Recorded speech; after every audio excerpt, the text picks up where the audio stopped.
One who does the action must be separate. The one who does the action must be separate from what he does, why and how he does it, when and where he does it. The result also is separate. Let us look at this in terms of one ritual, the Jyotishtoma. Jyotishtoma. By whom is it performed?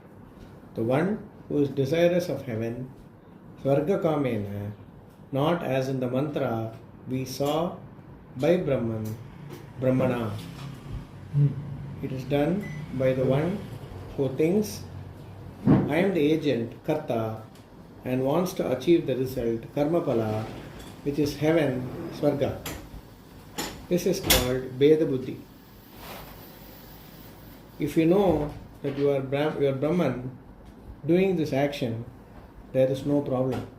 That is, if you have that Brahmarpanam Brahmavi, if that buddhi is there, then you doesn't, because everything is Brahman, so there is no Beda Buddhi, there is no separation. Whereas here, you want to do as a Karta for achieving the result of Sarga. Karta is separate, Sarga is separate, so everything is separate. So naturally the Beda Buddhi is there. That's what he's trying to say. Yeah.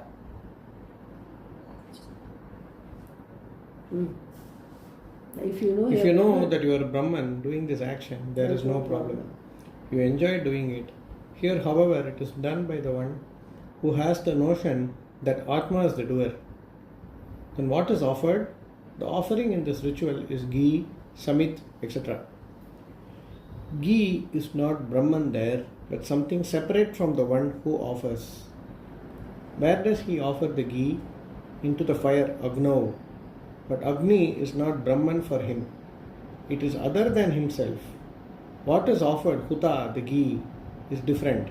The ladle, Arpana, by which it is offered, is different, and those for whom it is offered, Agni, Surya and Prajapati, are all different entities. None of these is looked upon as Brahman. That is called Beda Buddhi. Ignorance is the cause of this Beda Buddhi. What is the reason for this Beda Buddhi? It is only due to ignorance. If all of them are one thing alone, Brahman, then ignorance of that Brahman creates all the duality. Due to this ignorance, the self, Atma, is taken as the agent, Karta, and everything else becomes different. This is my action, I am the agent. I will do this action for that result. Even if you disown the karma, the law will see that you get the result. It is all due to ignorance and ignorance-born notions, which are also called ignorance, avidya. Shankara uses avidya in both senses. When did this ignorance of Brahman start? It has no beginning. It is anadi, kala, pravritta. However, it does have an end. Self-knowledge brings this ignorance to an end. What brings the ignorance of Brahman to an end? The knowledge of the self, Atma Jnana. Why? Because it removes the notion of difference, the Beda Buddhi, which is nothing but ignorance of non-duality. Knowledge of the self is capable of destroying the idea that I am the doer, this is my karma, this is the purpose for which I am performing this action, etc. In all these notions, the result is different from the agent, and the action, the agent, is different from the action. Different from the agent? Different from the agent and the action. And the action, the agent is different from the action, and so on. This notion of difference, Beda Buddhi, which is called ignorance, avidya, is removed by the knowledge of Atma. What is that knowledge? Jnana. It is the firm knowledge that I am this pure, non-dual consciousness alone. I am not an agent, I am free from any action, and one for whom there is no result of an action. When I do not enjoy the result, where is the question of my doing anything? I am not the enjoyer, nor do I perform action at any time. And again, there is nothing whatsoever that is separate from me. When there is no one else except me, for whose sake or for what sake will I do anything? Which heaven will I go to when that heaven is myself? Who will I make offerings to Agni and Indra when Indra is myself? And Agni is also myself. Other than myself, there is nobody. As this kind of knowledge for which the object... That is why I generally say that no, within inverted commas, thing, but being. So this, other than myself, there is nobody. It has to be understood that there is no thing but being. Thing, body, everything. Everything we transact in the world is a thing. Whatever it is, you call it an activity or an event or an object, whatever. So, no thing but being. If that is clear as a picture, then all these things will make a sense. Because when there is no thing but being, what is there to happen in anything? Everything is the being only. We all know. I am, you are, we are, even in the English language. Being is even elementary school grammar is be, the starting point.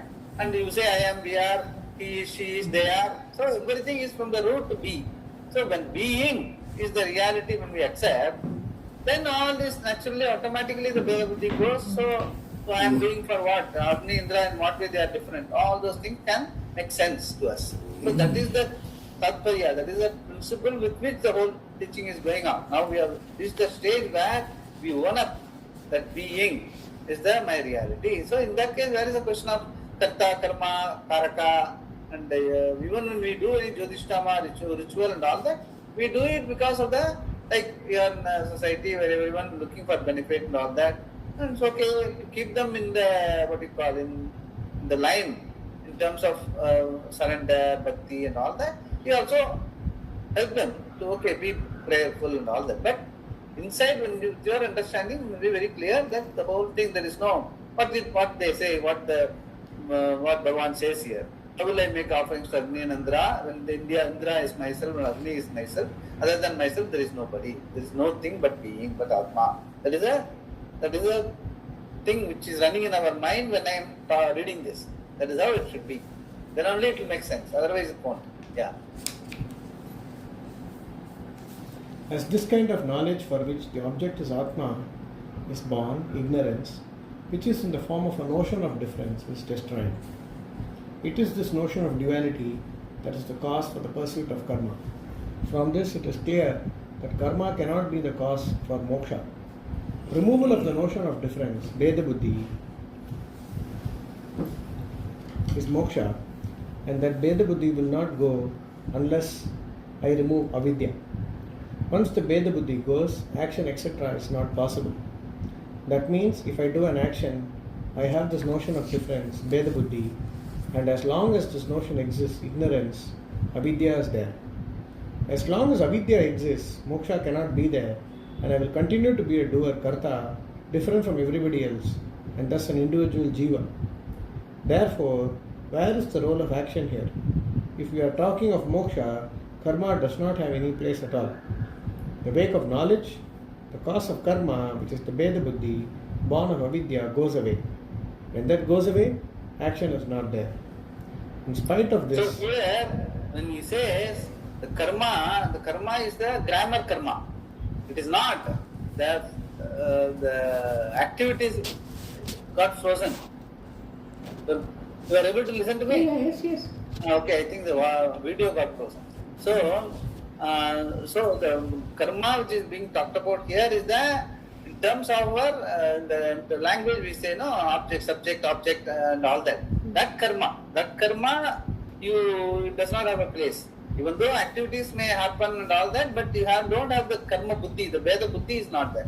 All those karakas which we talked about, karta, karma and all that. That is not there. So when the Veda buddhi is not there, because the vidya has gone away, then action is not there. So you don't really feel that you are subject to pleasure and pain and all that. So just live without that Veda buddhi. That is what is being talked about here. Yeah. In spite of this, another question is raised. Suppose I perform an action, can it remove my notion of difference, Veda Buddhi? Yeah, No. That is what I am doing. Even if you perform action, can it remove my notion of difference, Buddhi? Yeah, that's what he is talking about. Yeah. No. Action is the product of Veda Buddhi, and the product cannot remove the cause because it is not opposed to it, Virodhi. Karma, therefore, is not opposed to avidya because it is its product. As a clay pot is not inimical to the clay because it is a product of the clay. If the pot is inimical to clay, when the pot appears, the clay will disappear. So here also we need to understand this. What he says is that by stopping karma, whether your avidya will go. He says no. Because karma is, avidya is not opposed to karma. And because they are not lights. Avidya will go with vidya only. When you stop action, karma, not karma, that's all. Yes. Not doing karma. So karma is not going to, whether you do karma or not, avidya is not going to go. So that is not the way. Okay, because of avidya only I am doing karma now. So I will stop doing karma.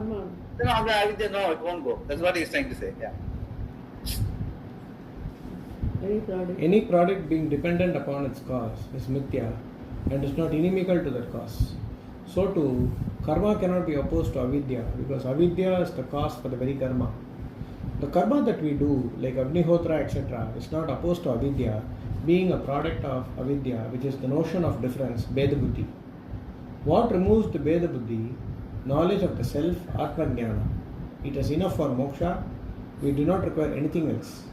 Karma is not a means, sadhana, for moksha. Karma yoga, however, is an entirely different thing. It is the means which produces the mind necessary for knowledge. But karma as such does not produce knowledge. So it is a very, very important thing. In Gita, you have to very understand the difference between karma and karma yoga. Karma done as yoga helps you to prepare your mind to understand Shastra, inquire into the Shastra with the help of the Acharya, spend time, reduce your level of style of living, to bring an environment into the family, into your own situation where you are able to study and contemplate, slowly grow, and that growth in your learning will help you to reinforce Karma Yoga.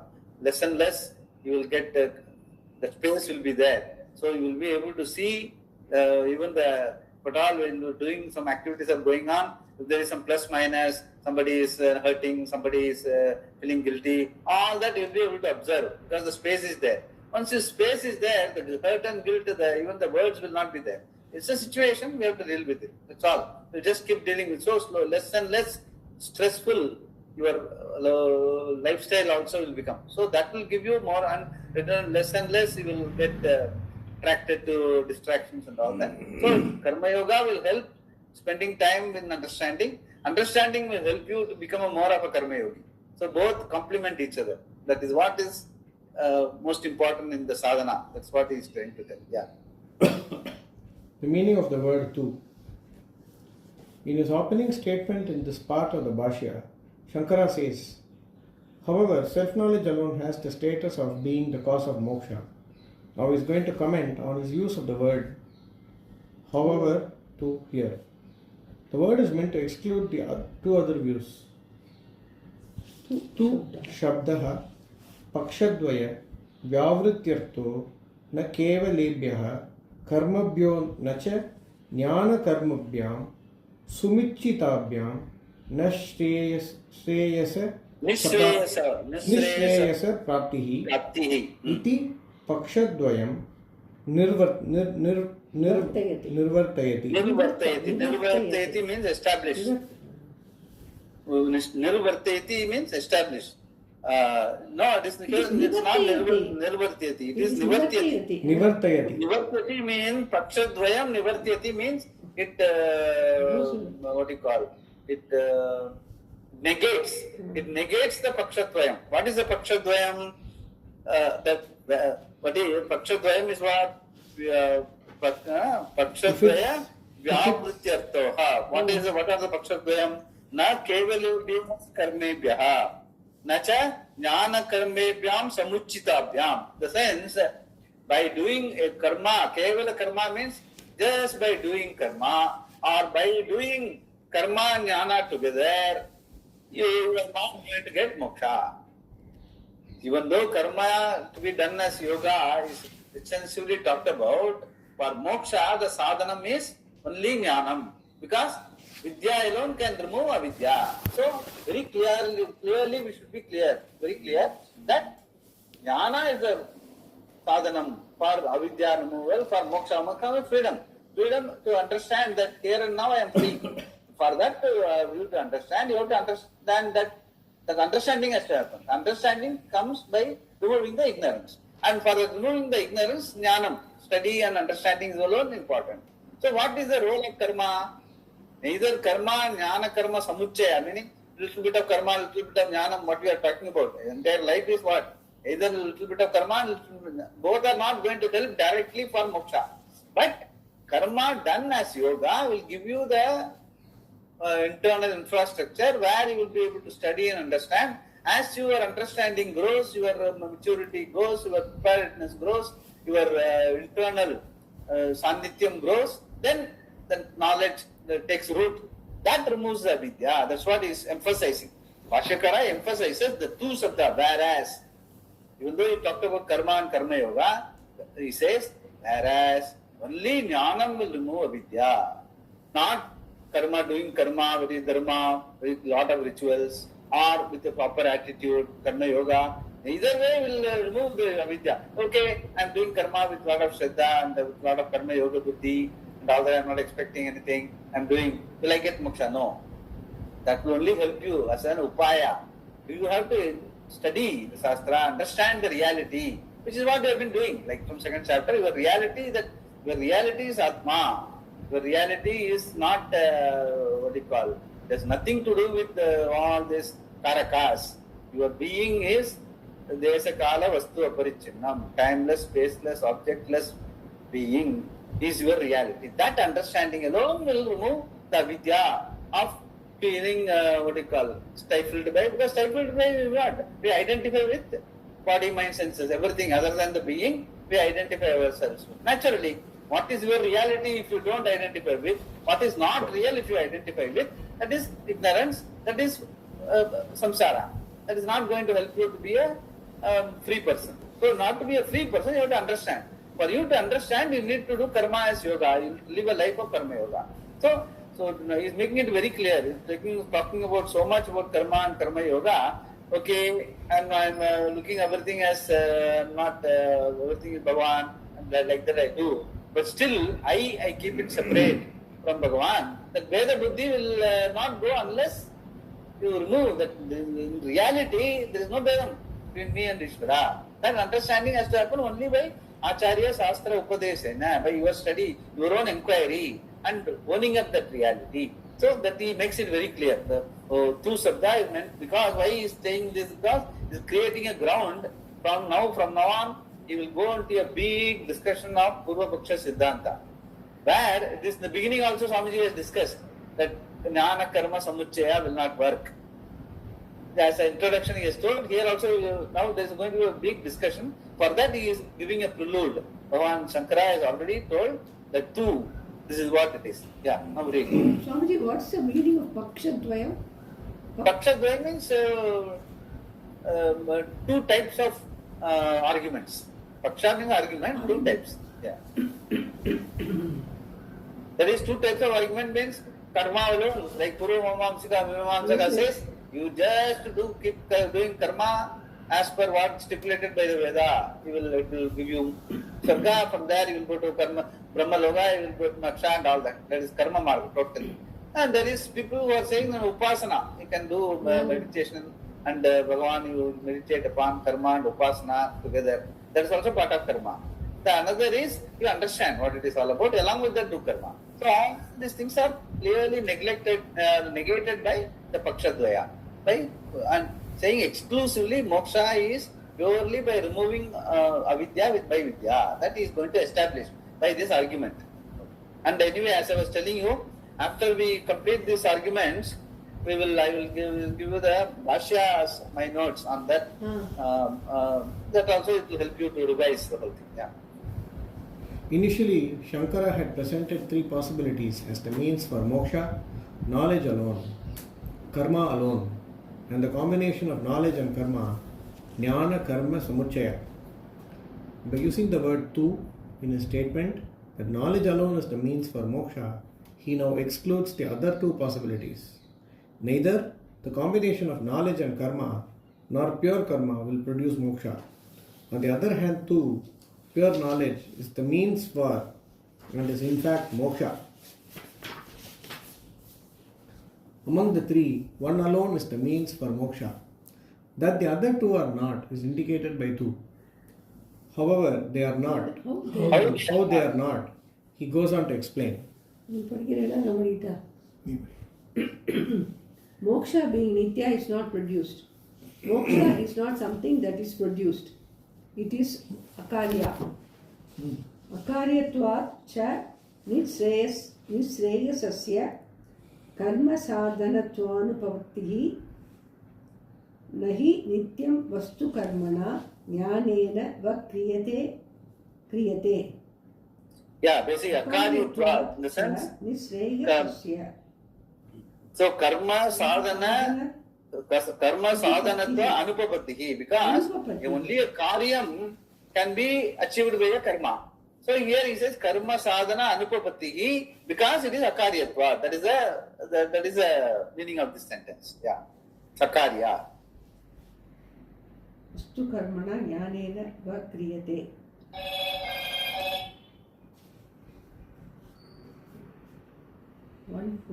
That being so, it is not tenable to say that karma is the means for moksha. Why? Something that is outside the scope of time or eternal nitya cannot be produced either by karma or by knowledge. And moksha must necessarily be eternal nitya. If it is not what we are defining as moksha. For whom is this moksha that we are talking about? It is for the Atma, the individual.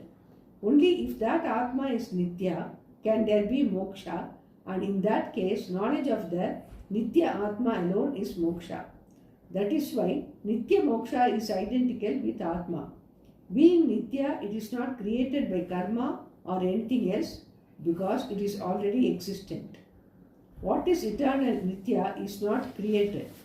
Yeah, we have to be very clear. Like what we are talking about moksha is not in terms of okay, once I am gone, I will not be born. General thinking. Okay, once we leave this place, we will not come again. That is moksha. No, that is a general thing. Maybe that is also told in Shastra. It's not that it's not told. But the thing is, really what you call, you are interested in freedom here and now. Whatever, wherever you are living, you want to have that freedom. Freedom is mukta svabhava. Mukta means mukti ho gaya, abhi means freedom. Freedom. But here and now I want the freedom. So here and now I want the freedom means that freedom should be what? Nityam. Once I understand, and it has to be nityam. And not that it is produced. That means what? Even before my understanding is still nityam. It is already there. Because if it is produced by knowledge, then it can be, once your faculty of memory goes and all, moksha also will go. It is not so. Mukta means, freedom means, it is already there, you are already a mukta purusha, you didn't know. Now you know, you know. So what you are already, you come to know. When that is the sort of nitya moksha we are talking about.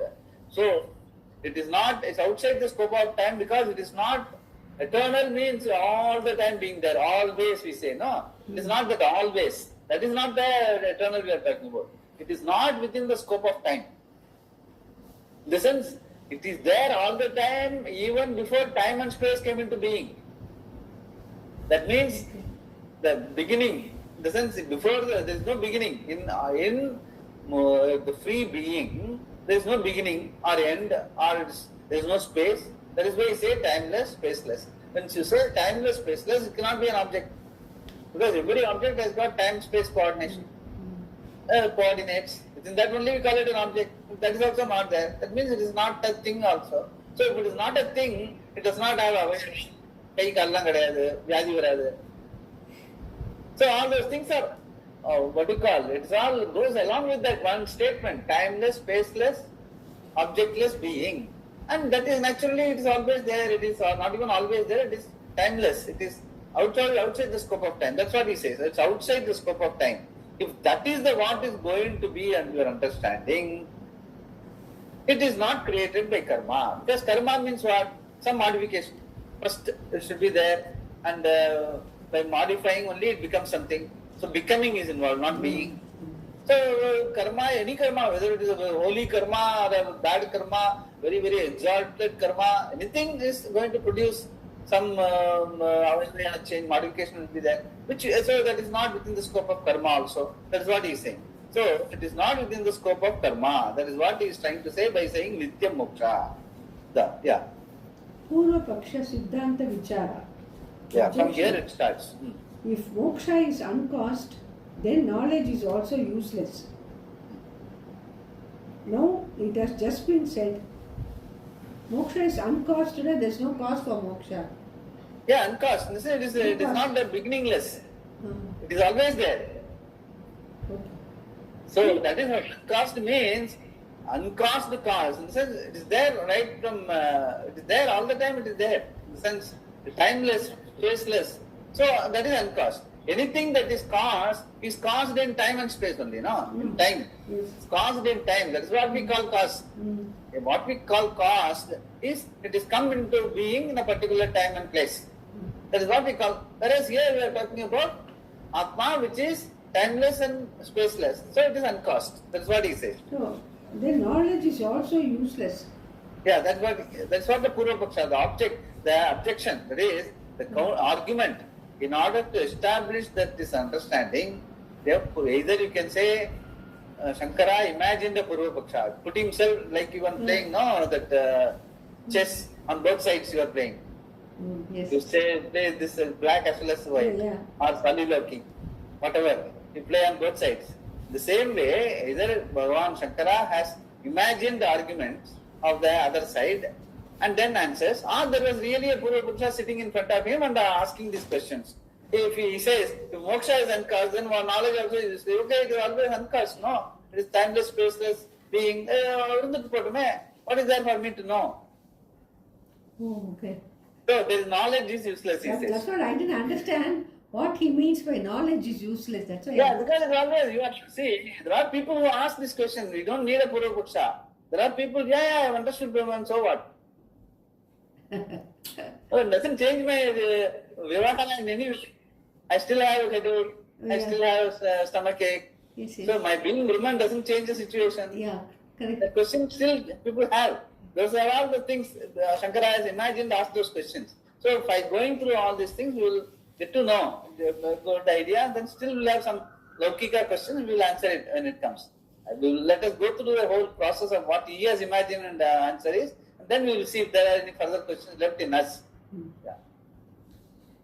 Now it has just been said that this uncreated moksha cannot be produced either by karma or by knowledge. Based on that, a question is raised. If moksha cannot be produced by knowledge, how is knowledge a means for moksha? Is it not also useless? So, see, I have already told the knowledge, the vidya removes avidya. Okay? Whereas it doesn't produce moksha. Freedom is already there. That we don't know. That what we don't know is called ignorance. That gets removed by vidya. So what is already there gets established. Yes. Whereas here he says, moksha, knowledge does not produce moksha. Whereas we never said, Shastra never said that knowledge produces moksha. It removes only avidya. Yes. That's the finer point he has missed there. So that is why he is asking this question. Okay. So knowledge is not going to produce moksha. Why should I have knowledge? Okay? He is skipping that one step in the understanding. That is the problem. Yeah. Kevalam jnanamapi anartakam tarhi. Tarhi. Tarhi. So what he says, the question, he is putting the question of the Purva Paksha. He says, Kevalam jnanamapi anartakam tarhi. In that case, jnana is not going to give you moksha. It also becomes anartakam, means useless. That's what he says. Yeah. If knowledge is the means for moksha, then moksha is created by knowledge. But if moksha is not created, neither knowledge nor anything else can be the means for it. All these arguments are very close arguments, so please follow them carefully. Since moksha is nitya, it is not created either by karma or by knowledge. Once karma is dismissed on the basis that moksha is not created, knowledge also has to be dismissed in the same fashion. Then, knowledge as a means for moksha is useless and the statement that knowledge is the only means for moksha has no validity. Shankara responds, Na avidya nivartakatve sati dishtakaivalya palavasanatvat.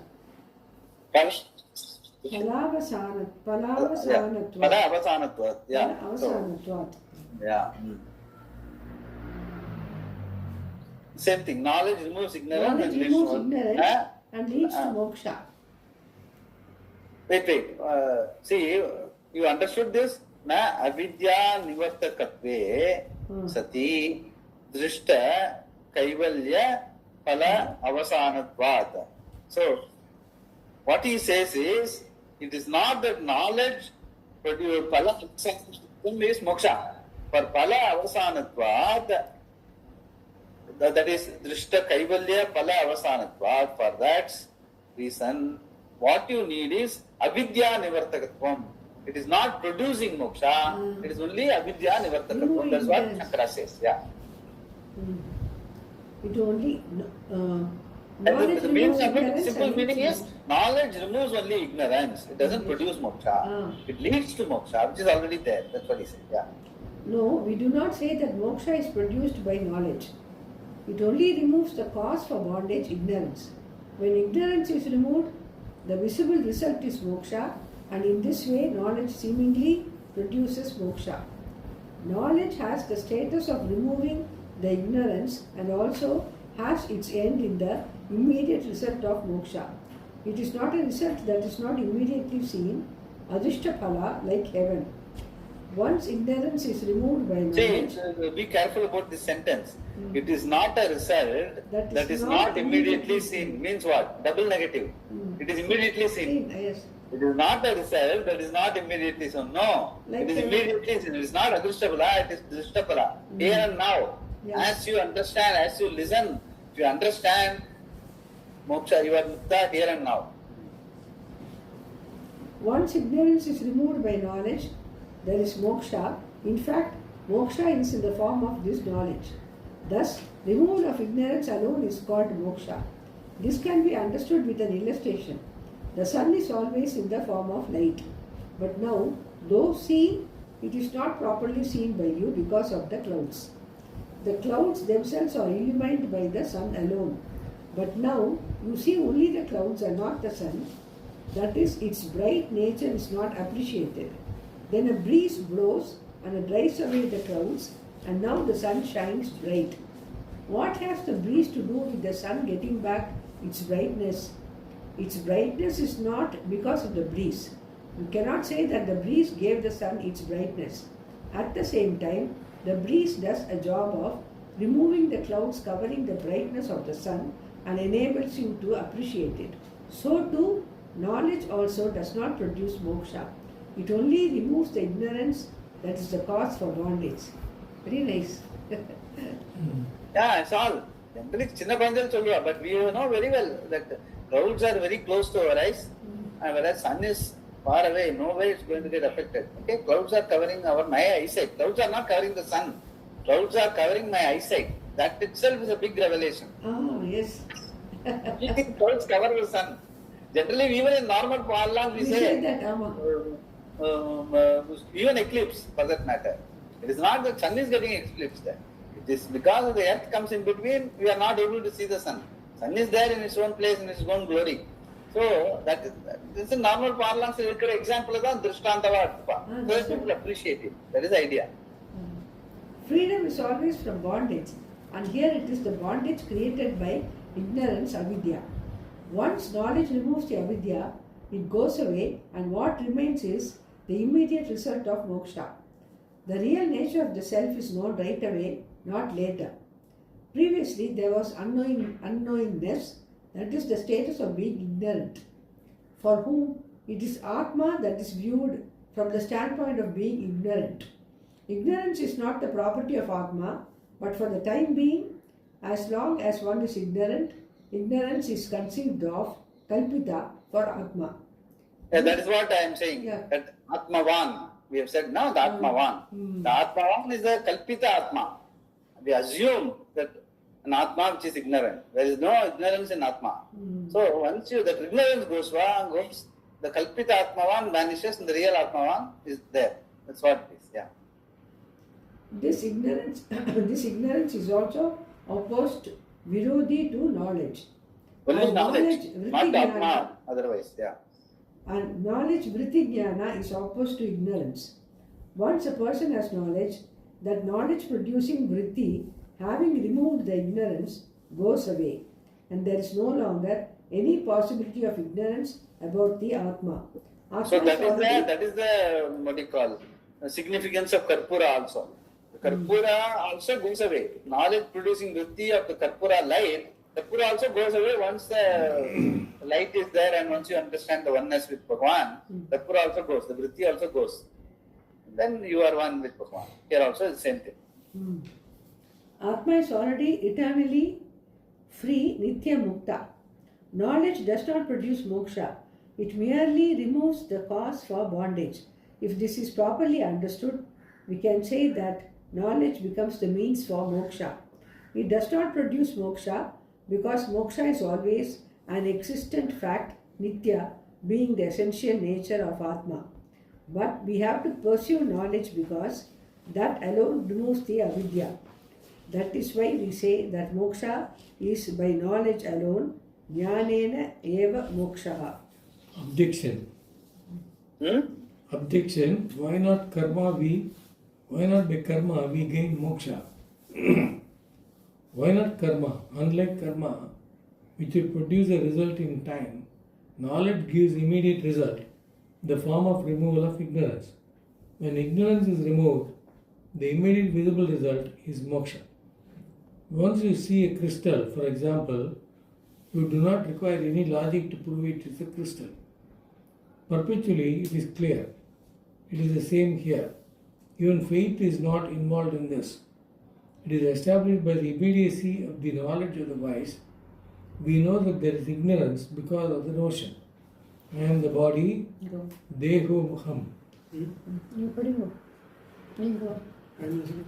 As long as that notion is there, there is ignorance and there is bondage and separation. In the vision of the Sriti, this particular notion about the self is false. The Sriti's function is to falsify the notion. This is possible because it is false. If it is not false, you cannot show it to be so. The delusion is replaced by knowledge, and that knowledge, Prama means Sanskrit knowledge, yeah. Is born of a means of knowledge, which is the Sriti. From that we understand that Atma is Akarta, not an agent, Abhokta, not an enjoyer, and Asamsari, not subject to a life of becoming. That recognition is the opponent, Virodhi, for ignorance, and by its removal, the bondage is removed. The ignorance is characterized here by Shankara as darkness, tamas. The knowledge is that which is capable of removing the darkness of ignorance. It has its end in the result of moksha or kaivalya, which is gained right away. Kaivalya means Kaivalasya bhavam Kaivalyam. Kaivalam means oneness. Not number Tamil Kaivalam. Kaivalasya bhavam, oneness. Yeah. Avidyata moni. Avidya tamo nivartakasya. Tamo gunam means dullness, ignorance. Avidya tamo guna nivartakasya. Tamo nivartakasya. Jnanasya. Drishte. Drishtam. Jnanasya drishtam. Drishtapalam. Yeah. Kaivalya palavasanatvam. Kaivalya pala avasanatvam. Avasanatvam means attaining. Yeah. The result of jnana is gained at the same place where the mistake was committed. Further, mistakes may be many, but knowledge and its result are one alone. Shankara gives an example here. A rope may be taken by different people for different things, as a snake, stick, streak of water, garland, etc. But Because the all- doubt can be just one piece of ignorance. Problem. So many problems we have in life. Just one ignorance. Why you should have so many problems? That is why they are giving the example. ஒரு அக்ரஹணம் உண்மைன்னு புரிஞ்சுக்கலன்னா you will have different forms. Like here he is giving an example. A rope can be taken, just read that. A rope may be taken may be taken by different people for different things, as a snake, stick, streak of water, garland, etc. So mistake தான் ஆனா so many ways you can look at, so many consequences it can have. That is what இது simple example பார்க்கும்போது நமக்கு ஈஸியா புரியுது. But in life also, with one ignorance of our own reality, we have got by just the identification with body and mind, all the whole samsara, the whole world of worldly living is because of that one particular basic ignorance. Everyone doing that, naturally we got a world in front of us confronting us. That is purely born of this avidya. That's what he's trying to say. Yeah.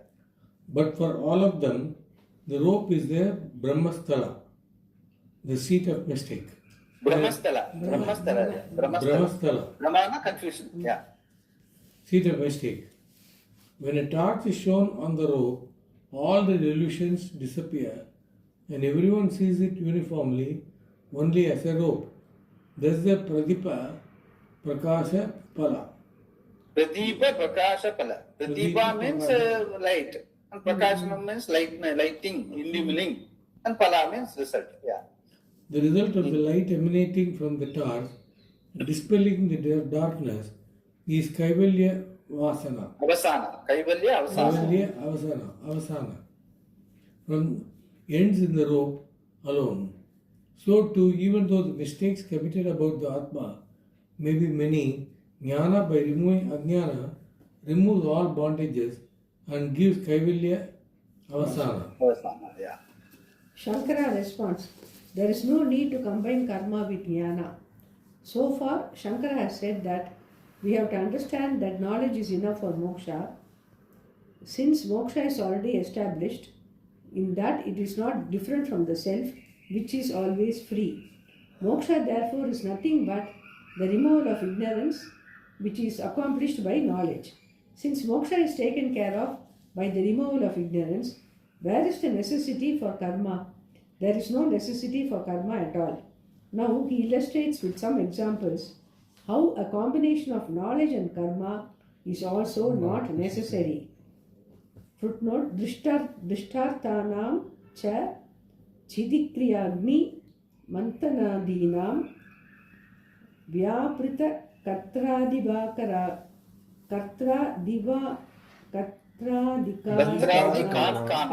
katradikarakaanam द्वैदी भाव अग्नि दर्शनादि फलात् अन्य फले कर्मांतरे व्यापार अनुपपत्तिः यथा तथा ज्ञान निष्ठा क्रियायां दृष्टार्थायां व्यापृतस्य ज्ञात्राधिकारकस्य आत्म कैवल्य फलात् अन्य फले कर्मांतरे प्रवृत्तिः अनुपपन्ना इति न ज्ञान निष्ठा कर्म सहिता उपपत्यते. Shankara. So this will be explained. He has explained here in the talk. Yeah.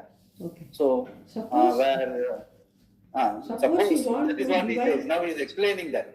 So suppose you want to divide a log of wood into two pieces. pieces. What do you Yeah. do? You That is a perform- drishtanta. We have That is a already drishtanta. seen this, Yeah. no, Swamiji.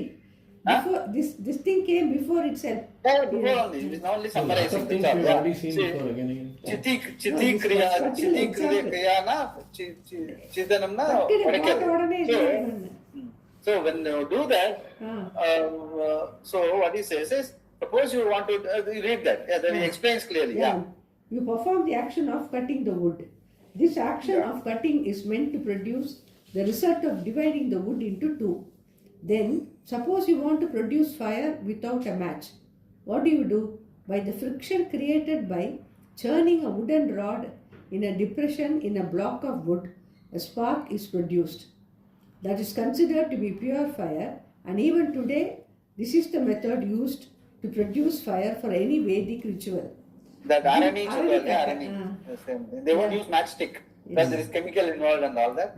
So they will use only arani. The top and bottom wood, and they friction, lot of friction is there. Small fire is there. They will keep a small karpuram or cotton there. And that fire they will use it for the agni, for the homa. These two examples are given to show actions that have a result that is accomplished right now. It is seen drishta, not something that will manifest later adrishta like punya. Having a result that is going to be accomplished right now, it is going to be seen by you. It is not meant to produce a punya which you do not see adrishta. These actions like cutting and turning involve an agent and various other factors like the means of doing it, the purpose for doing it, etc. The result is the wood being divided into two. Once the action is over, the result is also accomplished. Similarly, after the churning is done, the fire is seen. Not only is no further action necessary, no further action is possible for the same result. Also, these karmas have no scope in producing any other result. It is different if the result is unseen adrishta. Since the result is not visible, we do not know if our action has been efficacious or not. For example, on a particular day, the sacred thread Yajnopavita is removed and a new one is taken. At that time, we are supposed to chant the Gayatri Mantra 1008 times.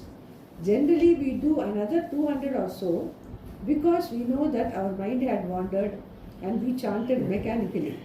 To make up for those omissions, we add another 100 or 200. Why? Because we have no way of knowing whether the chanting has been adequate to produce the desired result. But suppose we are to produce fire and churn 2 pieces of wood to achieve that. Once the fire is produced, what doubt is there? Where there is an immediate visible result, drishtaphala, further action is not tenable. So that is what he's saying. Basically, he's comparing drishtaphala with the adrishtaphala and also prayojana with phala. We have discussed that before. Prayojana means what is inherent in the action. Whereas phala is what is going to happen later. It can happen immediately, certain actions, the result will come maybe next janma. Like for all the rituals that are being talked about, all the phala will come only in future. Whether it is Swarga or otherwise, whatever it is. All our homas and rituals are meant for adhishta. There is no connection, direct connection between the action and the result. So that is called adhishta phala. Whereas, like even the example he quoted, the fire you see immediately, in the same way, the knowledge removing avidya, the result is seen immediately. That is drishtha phalam. So that is the differentiation between karma and jnana. That's what he is trying to say. Yeah. In the So same way, you cannot combine karma with jnana. That's what. In the same way, freedom, the result of jnana nishtha, is not something that is to be accomplished later, but is seen. It is immediate because Atma is already free. Here too there is a knower, jnata. The instrument of knowledge, jnana, and something to be known, jnaya, involved in the various things undertaken to know, like shravana, etc. Now, for this activity to know the Atma, what is the result? The result is the knowledge of the non-dual Atma, and because of that, no other result is possible, nor is any other karma possible once that result is accomplished. Therefore, jnana nishtha cannot be accomplished by karma. Knowledge is always as true as the object, and for that, you require only a means of knowledge, pramana. Here, because I cannot objectify the Atma, the knower is exposed to the teaching, and the teaching reveals the nature of the knower as Brahman, the ear of the ear, stotrasya stotram, shrotram, shrotrasya shrotram, the eye of the eye, chakshusa chakshushu, chakshusas chakshuhu. Chakshusas chakshuhu, the mind of the mind, and the very nature of the seer, the hearer, the one who is not an agent, and the one who is akarta. After receiving that knowledge, is there something else I should get, something else that I should do? For what purpose? Even in karma, I do not do further action once I have the result, So, how is it possible to think of knowledge followed by some karma to get that knowledge? I do Shravana, etc. in order to gain moksha, which is jnana nishta. Once that is gained, why should I do karma? So further objection. So now he has established that karma is not needed. Karma and jnana need not be done together. Both he has told. Now there is further objection coming from the Purva Paksha. The teaching reveals the nature of the knower, the ear of the ear, Shrotastya Shrota, eye of the eye. Yeah, this is basically like what he is explaining the Atma situation. In the sense, what we have told, like this, the Atma is what? Chaitanyam. This, it lights up the mind. And mind lights up the eyes. Mind lights up the ear. So, essentially, the light of the eyes is not in the eyes. Light of the eyes comes from the mind, which comes from Chaitanya, Atma. That is Atma. So, Chakshuru meaning who is the real seer? Real seer is only Atma. These are all only like Upakaranam. It's all. Just through means through which we are seeing. So, that is what, basically that is what we have to understand. At the end of it, the knowledge we are talking about is the basic ignorance of our reality. We take that we are the mind is eye, body is eye. And so naturally all this, once you say my body is eye, your eyes are my eyes. I am the, I only see. In the sense that I see, we say I see. Because our identification of I with eyes is so total. So when the eyes see, you say I see. So that is there. That is what we are now saying. The jnana is basically in that aspect only. What is the real seer? The real seer is the Chaitanyam, which is powering the mind. Because of that mind only we see and all that. So that understanding is as Atma is told. That is the knowledge which this Shastra is giving us. So once that knowledge removes that ignorance of Atma, then there is no need for any further karma to gain the moksha, because knowledge is moksha. Once you know you are the free being, then that is mukta swarupam. So there is no question of doing anything or seeing anything and all that. That he has discounted that. So what you need is to know only Shravana. Shravana meaning for understanding you need to study the Shastra with the help of an Acharya. Once that active listening and produces that understanding is jnanam, and being there is called jnana nishta. Nishta meaning nitaram sthiti, meaning you get established, clarify clear clarity in knowledge, clear without any doubt. The doubts are getting removed now, one by one. That Purva Paksha Siddhanta is also meant to remove the doubts only. If you have any doubt, that is getting removed. We'll stop here. Stop here. 3:58. Yeah, we can Yes, see. We'll go on like this, no problem. We'll stop So, here. basically, if you have the sense, the whole thing we can really appreciate only if our original, like what we have been doing for all these 17 chapters, 18 chapters, our reality is that there is a kala vastu aparichinnam. The timeless, spaceless, objectless being is my reality. There should be a sense of ownership. This is not satyam. There should be some, that is called nishta. Nishta meaning you don't need to be reminded of. You don't have to, before studying Gita, I have to remember this. I have to come with that memory and study Gita. No. It is so natural it should be that you must be able to see this easily. Then all this Purva Paksha Siddhanta, the objection and all that, you will only fortify that nishta. So the fortifying the nishta is being done now. Clarity in our understanding is, so most important is whether we are able to claim that reality of my reality is the being. Everything else is only an instrument, body, mind, senses, all that comes along with that identification of role play, father, mother, all that is only a role play, and the vivahara, everything is going on in life because we all started like that. 99% of the world is going to still continue that way only. But in our understanding, we are clear. So that is the way it is. That itself gives a great freedom. And for you to navigate in all your activities with Atma. Just like that, just smoothly. Let the Phenomenal things happen phenomenally. Natural things happen naturally. I will play my part. Nimitta matram bhava savyasachi. That will happen. And whereas I am here now, Purnam, I am a happy person. That has to sink in. That nishtha, that is called nishtha. That is what is being throughout this Purva Paksha Siddhanta, that will get fortified. That is that nishtha will get fortified. That is the idea of this. We will do that. Okay. Om. Purnamada Purnamidam Purnat Purnamudachyate Purnasya Purnamadaya Purnameva Vasishyate.